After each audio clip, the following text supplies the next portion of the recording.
On my first date with my wife, she paid for her own food. So I initially met my wife on Tinder, and I promise you this has something to do with business. But I first met my wife on Tinder. We agreed to meet up at a Starbucks, and I got there late. That's a story for another time, but I got there late. So by the time I walk inside, I see this lady. She's wearing like heels. She has like this white sweater in the middle of the summer. I'll get at her about that later. But she also has like this orange drink. I look at her and I'm like, oh, that's the girl I'm meeting up with. So I came and say hi, how you doing? And I was like, hey, like you didn't have to get your drink. I would have got it for you.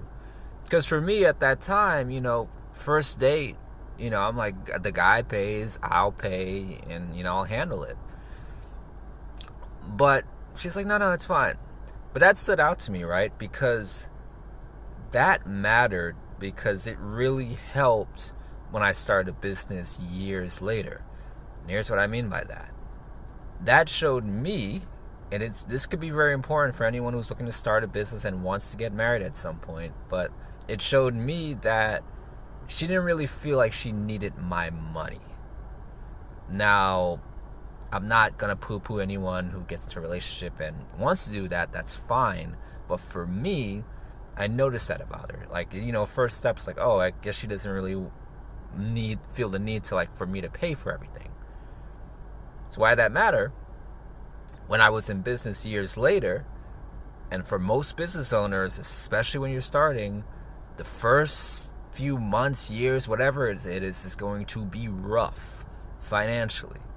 So when I went through my rough financial times, my wife, who was still the type of person that didn't feel like she needed my money, did she feel stress? Yes. But I did, and she didn't add that stress to me. As in, she didn't complain like, hey, why can't you do better? Why can't you make more money? Or she didn't feel like she needed me to pay for everything. So was it tough? Absolutely. But because she was the type of person that was more supportive of what I was doing and not so much feeling the need that I had to pay for everything, she did what she had to do to make sure we survive. I did what I could as well. And even though I felt stress and she felt stress too, she didn't add to my stress. So if you're in business early or want to start a business and also want to get married at some point, it is very important to find a partner who will be supportive of you when you inevitably have those tough financial times. Hope this is helpful.